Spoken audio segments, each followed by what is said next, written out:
Arestado ang isang tulak ng ilegal na droga sa ikinasang anti-illegal drugs operation sa bayan ng Baaw, Camarines Sur kagabi.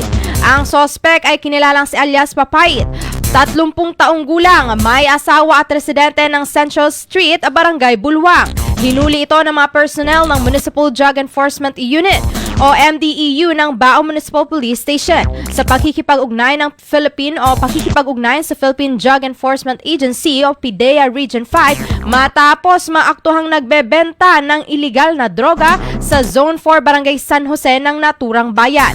Isang maliit na piraso ng plastic sachet na may lamang pinaghihinalaang shabu ang binenta nito sa isang operatiba na pulis na nagpanggap na pasture buyer kapalit ng 1,000 piso. Sa isinagawang pagsisiyasat sa katawan ng sospek na nasaksihan ng mga mandatory witnesses na kumpiska pa mula sa suspetsado ang isang pakete ng sigarilyo, 2 piraso ng maliliit na plastic sachet na naglalaman ng pinaghihinalang shabu at 1 piraso ng 1,000 piso na siyang ginamit sa naturang transaksyon.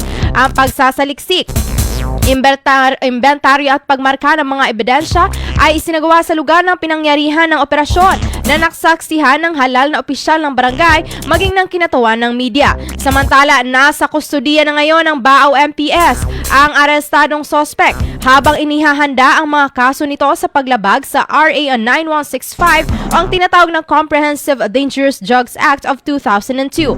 Nasa pangangalaga na rin ng tanggapan ang nakumpiskang iligal na droga.